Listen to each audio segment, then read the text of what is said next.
Okay, we are back, we are back. We are back. Tuloy na natin ang discussion natin for estate tax, no? So, gaya ng banggit ko kanina, we have two kinds of taxpayers, no? The resident or citizen dissidents and the non-resident alien dissidents. Resident or citizen dissident, no? Diyan si RC, resident citizen. Si non-resident citizen at si resident alien, no? Ang taxation nila, kitang-kita nyo naman sa table, no? Wherever situated, kahit saan, no? Kumbaga sa income tax sila yung counterpart ni resident citizen. It's just that for transfer taxes, basta resident or citizen ka, taxable yung properties mo situated wherever, within or outside the Philippines. Hindi gaya ng NRA. Ang NRA, mapa-income tax or transfer tax, taxable lang sila situated within the Philippines. No more distinction between engaged in trade or business or not since, mga kapatid, no? Wala nang business dito eh. Patay na nga yung tao, business ang paano. Okay? So bago tayo tumalon sa mga deduction, bago tayo tumalon sa mismong computation, alamin muna natin yung mga deductions, no? Ano lang to acronym muna, saka na mismo yung malalimang discussion, no? Alam mo yung mga deductions na allowed ulit. Kung babalik mo yung formula kanina, it's OD and SD. Ordinary deductions and special deductions. Yung nasa handouts ko, ang nakalagay, ordinary deductions like TV, no? Losses, indebtedness, taxes, claims against insolvent debtor or taxes, tapos TV, banishing deduction and transfer for public use, no? Light TV, losses, indebtedness, taxes, no? TV. Pero ang aking acronym dyan, mas madali, no? Ewan ko lang kung mas trip nyo tong light TV or tawag dito. Ang acronym ko dyan, CLUT TV. Claims against insolvent person or CAIP. CAE, claims against estate. O losses, unpaid mortgage, taxes, transfer for public use, banishing deduction. No? Kahit ano, bahala kayo, diskarte nyo na. Ako naman, tinuturo ko lang naman. Tsaka di naman ako ma-acronym talaga. No? It's just that, ginagamit ko lang minsan yung mga ganyang acronym para mabilis ko siya maalala. Tapos pag naalala ko na siya, kahit yung acronym lang mismo, maalala ko na siya lahat. No? Pero di talaga ako ma-acronym. No? CLUT TV. No? Light TV or CLUT TV, bahala kayo. No? Ordinary deductions. Ordinary deductions, ito yung counterpart ni RAID sa deductions from gross income. No? Normally sila yung mga substantiated. No, kailangan nangyari talaga actually sustained gaya ng losses. Di ba dapat nangyari talaga yung losses? Nasunog, binaha, di ba? Nilindol, nanakawan, kinupitan, indebtedness. So, dapat yung mga utang hindi lang verbal, dapat enforceable, dapat notarized, di ba? Unpaid taxes, yung mga income mo before accruing before death. Halimbawa, namatay tayo ng October 15. Di ba may income tax ka na due April 15, 2020, April 15 the following year. O di ba babayaran mo rin 'yon. Ano pa? O claims against insolvent person or insolvent debtor. Nagpautang ka knowing, tas malaman-laman mo na yung pinautang mo insolvent na pala, wala na kakayanan magbayad kasi yung liability niya mas malaki na sa assets niya, di ba? Then syempre transfer for public use pag nag-donate ka sa mga government for their public use and yung vanishing deduction, ito yung mga property previously taxed, no, or PPT. A special deduction, ito naman yung counterpart ni SAID sa deductions, no? Na ang purpose naman nito, bawasan lang yung tax mo. Bawasan yung tax na nakakabawas ng mana, no? So, incentive lang talaga ang special deduction, no? Kasi kung titingnan mo mabuti, yung acronym natin dyan, AFS, amounts received under RA 4917, Family Home and Standard Deduction. Hindi yan mga deduction, no? Tingnan mo, ito, amounts received under RA 4917. Yan yung ano eh, separation pay as a result of death eh. Na-receive mo yung separation pay or retirement benefit as a result of death, ayan yun, no? Asset yan eh. Di ba dapat part yan ng gross estate? O, di ba? Yan ang sinasabi ko sa inyo, no? Na yung purpose lang talaga ang purpose lang talaga ng tawag dito ng special deduction is to reduce the tax. I-reduce yung tax na nakakabawas ng mana, no? Kasi ang tax nakakabawas ng mana yan, di ba? Di babawasan natin yung tax na nakakabawas ng mana. Pambawas ng pambawas. Oh, di ba? Double. O family home, asset yan eh. Part dapat yan ng gross estate. Pero binigyan ka lang ng incentive ulit, no? Na ibawas siya sa inyong taxable estate. Okay? Pero mamaya malalaman niya may maximum limit lang yan. Hanggang 10M nga lang di ba? And syempre standard deduction, ito yung pinaka-absolute na deduction, no? Na walang requirement dito, walang need for substantiation. Basta mamalay, automatic pwede mag-claim nito 5M or 500K. Depende kung anong uri ka ng taxpayer. Maliwanag? Next. Other deductions. Ano yung mga other deductions natin? Siyempre, isa lang naman, no, yung neither ordinary nor special, no? The source or the share of surviving spouse in the conjugal or community property, no? So, discuss naman natin yung mga provisions. Notice of death, hindi daw siya required under the train law. No? Although required, tandaan na, sa tax lang hindi required yan. Pero yung notice of death, normally required yan kapag gani. Para magpo-post, no? And sa ibang bagay, required yan. Lalo pag manghingi kayo ng mga assistance, sa mga government, no? Required ang notice of death. Pero for estate tax purposes, starting January 1, 2018, or the train law, hindi na required ang notice of death, no? Kailan ba pinafile ang estate tax or BIR Form 1801? Number 1, in all cases of transfer subject to tax. Kailan ba nagkakaroon ng transfer na subject sa tax? Kung babalikan mo yung formula natin, di ba? Since estate tax is a proportional tax, ang requirement lang natin dito is that the taxable estate is more than 0 and positive. Kahit magpiso yan, kahit nga 100 pesos lang yan, basta positive yan, at more than 0, magbabayad tayo ng estate tax kasi nga rate natin ay proportional, hindi progressive. Diba hindi gaya ng income tax ng individual, kahit mag-positive yan, kahit mag-positive or more than 0 yan. Kung yan di aabot ng 250K, di ka magbabayad ng tax niyan, exempted ka, di ba? O hindi ganun sa estate tax and sa mga transfer tax. Kasi nga proportional tax na to, gaya ng VAT, di ba? Na as long as positive at more than 0 yan, magbabayad ka ng estate tax, no? So, yun ang dalawang requirement, ha?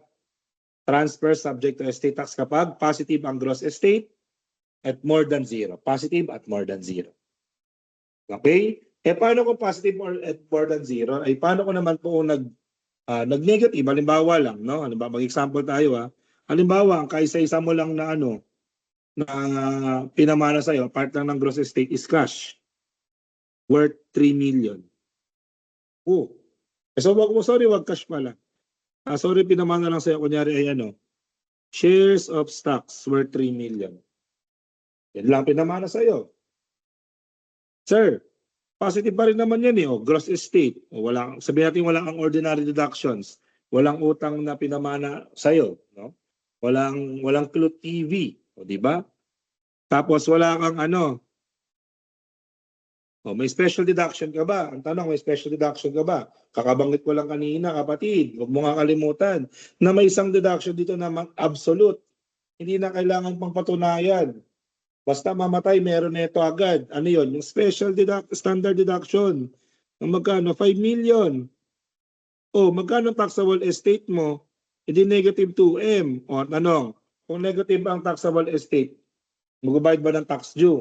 Magbabayad ka ba ng estate tax due? Wala kang babayaran kasi nga 0 ay hindi yan greater than 0, hindi rin yan positive.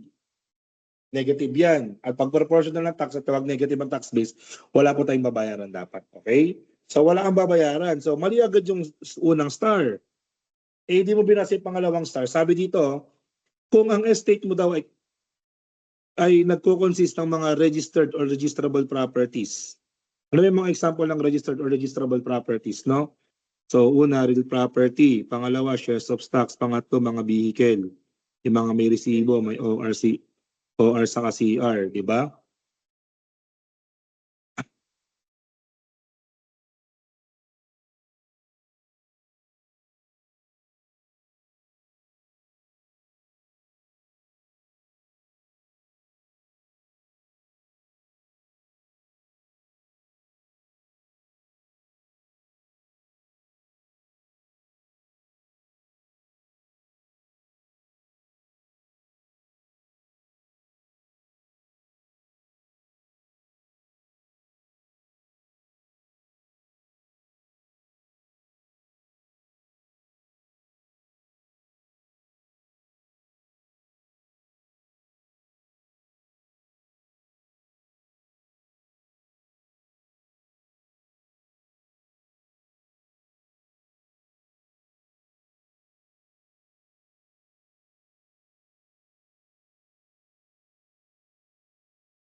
Yes, sorry, nawala tayo, no? Yan, balik tayo, balik.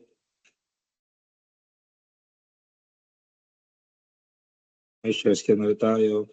Sorry, nawala yung net. Okay, so balikan lang natin ulit. O, ano ba yung mga example ng registrable property? Real property, lupa. Di ba ang lupa may titulo yan, may pangalan yan eh. Shares of stocks, may certificate of shares yan, record may pangalan yan. Vehicle, may ORCR yan, may pangalan din yan, no? So ang sabi ng batas, kung ang estate mo daw, gross estate mo, which is an example natin kanina, shares of stocks ay may registered or registrable properties, regardless of the value of the gross estate, required tayo mag-file ng estate tax return kahit wala tayong babayaran. Yun ang tama, no? So tandaan na, dalawang instance na mag-file ng estate tax. Number one, kapag positive or greater than zero ang taxable estate. Pangalawa, if kahit mag-negative ang taxable estate mo, if your gross estate consists of registered or registrable properties, gaya ng real property na may titulo, shares of stocks, na may certificate of shares, at vehicle na may ORCR, no? Required tayo mag-file ng estate tax return. Okay, sana naalala mo ha. O sino may mga required mag-file ng estate tax return? Nakabanggit ko lang kanina. Si executor or administrator. Pwede mag-file kung yan ay judicially settled. Kasi sila ang primarily liable, di ba? Paano kung extrajudicially settled? Eh di, syempre, yung mga heirs, no? Yung mga legal heirs. Kasi nagkanya-kanya sila. Di sila magbayad ng tax nila, no? So ano ba dapat na laman ng estate tax return? Laman ng 1801. Dapat nakalagay dyan yung valuation ng gross estate. Nakalagay din dyan kung ano yung time of death, sino bang taxpayer, ano yung mga deductions na allowed for the claiming ng gross estate, deductions allowed for the gross estate, at any information na pwedeng i-require as the time may be ascertainable. Lalo na yung mga deductions, napakahigpit dyan. Siyempre, tandaan na, ayon sa general principles of taxation natin, di ba? Tax exemptions are strictly against taxpayer in favor of government. Dapat, kung alam mong nag-claim ka ng claims against estate, dapat patunayan mo wholeheartedly na may utang ka talaga. Hindi basta kuro-kurong utang lang. Di ba may utang ka sa akin? O nasaan? Wala namang kasulatan, hindi enforceable, hindi yan pwede. Dapat nakasulat, tas dapat ano pa, notarized pa, di ba? O next, kailan ba ang timing ng filing ng estate tax return ng 1801? O, nakalagay na nga, 1801 year from the date of death. Oh, di ba? 1 year from the date of death. At, sir, tuwing kailan papasok ang mga CPA pag magpa-file ng estate tax yun kapag ang gross estate mo daw lalampas ng 5 milyon. Lalampas ng standard deduction ng mga resident or citizen. Kapag hindi sa sakto ha, kailangan lalampas. Kapag lalampas ng 5 milyon, required na po ng certification or statement na certified ng isang CPA. Ano nakalagay sa certification na yon? Yung mga assets at yung kanilang valuation at the time of death. No? Ano pa yung mga itemized deduction, OD at SD, at yung magkano tax due. Pag lalampas ng 5 milyon, matik, dapat certified na ng CPA. Diyan ka napapasok. Ang tanong, lahat ba ng CPA pwede dito? Alam nyo, ang mga CPA, pwede yan tumulong. Pwede yan tumulong, no? Basta CPA ka, pwede kang tumulong sa asikaso ng estate tax. Pero dapat hindi ikaw yung dyan kasi hindi lahat ng CPA po accredited accredited ni BIR. Parang sa outing theory lang yan eh, hindi lahat ng CPA pwede pumirma ng FS kasi mga accredited lang po ang pwede. Diba? Ganun din dito, no? Pwede mong tulungan, pero syempre, for yung harap mismo, pag nagkaroon ng dapat yung mga accredited lang. Gaya ko, tumutulong lang naman ako sa pag-compute, sa pag-account, pero yung mismong pipirma, hindi ako yan, kasi daw accredited. No? Kahit CPA ako, daw accredited. No? Filing of certified copy of schedule partition, halimbawa lang, no? Nagkaroon na nabayaran ng estate tax, maghahati-hatian na, magkaroon ng puta kay ganito, kay ganyan, dapat magkaroon daw po si court ng schedule, ng certified copy ng schedule of partition, no? Within 30 days after the promulgation of such order. No? Halimbawa lang, nakukulangan ka sa 1 year from the date of death. Parang alanganin sa yung 1 year from the date of death, pwede bang extend yung filing? Ang sagot, in meritorious cases, the commissioner can extend the filing up to not exceeding 30 days. Okay? At saan ba pinafile ang estate tax return? Before iopta sa residensya ng ng Papansinin mo, before EOPTA, di ba? Nakalagay dyan, no? Residence of decedent at the time of death. Dyan dapat yan pinapile. Dati, no? Syempre, ngayon, wala na eh. May EOPT na eh. Ano sabi ng EOPT? You can file and pay anywhere. So, you can file in any authorized agent bank or kung walang authorized agent bank ang inyong lugar, pumunta kay RDO, do sa Revenue Collection Officer or sa mga authorized tax software provider. Yan, pwede na dyan. Kung pupunta ka ng RDO, pupunta ka sa audit division yan eh, kasi audit ang ST tax, no? At paano ba binabay time of payment? Tanda na, sa Pilipinas, we implement the pay as you file system. Pay as you file system. Pagka-file, bayad na agad, wag na patagalin. Hindi tatanggapin ni BIR yung ST tax form lang, tapos walang bayad. Naku, papo niya yan, no? Nakalagay yan dito, the ST tax shall be paid at the time of the estate is filed. So, pay as you file system tayo. Okay? Ngayon, halimbawa lang, nag-extend ka na ng filing, 30 days from the date of date, 30 days from the statutory due date. Naku lang, ngayon, gubayad ka na. Naku po, pero feeling mo, alanganin ka kasi nagkaroon ng undue hardship sa'yo.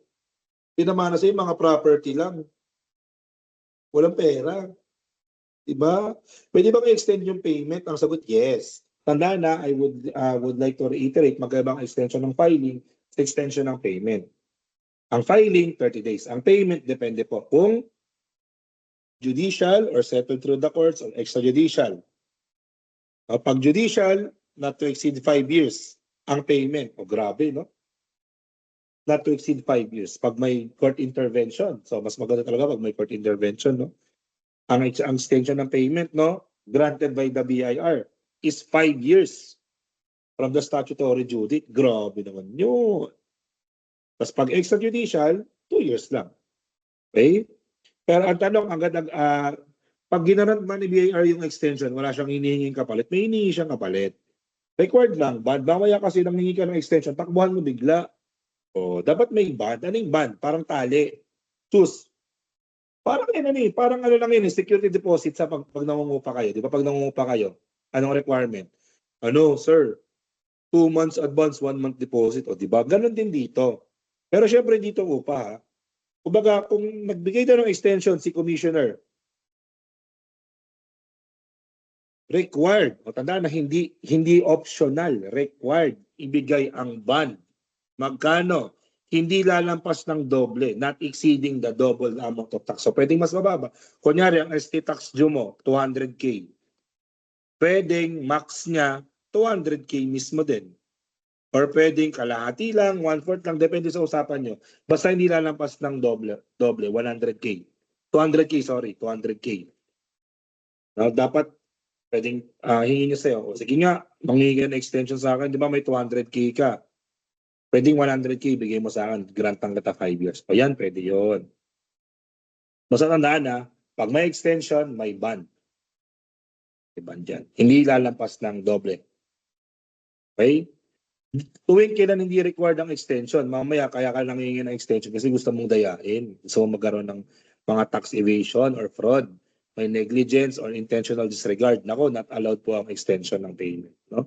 Siyempre, si BIR na bahala dyan. Siya nang may ano niyan. Siya nang may cargo niyan. Di ba parang, bibigyan ko ito ng extension. Hindi. Mukha siya nagdadaya eh. Parang gano'n. No? So, liability for payment. The ST tax shall be paid. O tandaan na, babayaran ng ST tax electronically or manually. Pwedeng pera mismo. Abutan mo ng bag. 200K. Nakabag pa. All this kaya. Or electronically. Through fund transfer. Through cheque. Ano ba bahala? O bahala. No? Kung paano. At tandaan, binabayaran ng ST tax. Ito yung pinakamahalaga actually. Ito yung gusto ko ma-highlight sa inyo. Babayaran ng ST tax before the delivery of the distributive share. Bago makuha yun ng mga magmamana ng heir or beneficiary, bayaran nyo muna yung ST tax. Diba? Sir, may kakilala ako. Nakuha nyo na agad yung mana niya kahit wala pang bayad ng ST tax. Huwag kang mag-alala. Ang tawag sa kanya, usufructuary lang. May-ari lang siya ng naked title, wala pa sa kanya yung legal title. Bakit? Ginagamit niya yung property, yes. Para pag nagkaipitan dyan, palayasin sila, kunyari lang, or bilhin ng gobyerno. Mano sila? Tawag dito, yung ma-eminent domain sila. Or ibenta nila yan, voluntarily. Naku, mahihirapan sila niyan. Bakit? Hindi clean yung title eh. Paano sa magulang mo pa nakalagay yan, hindi pa sa'yo. O di ba?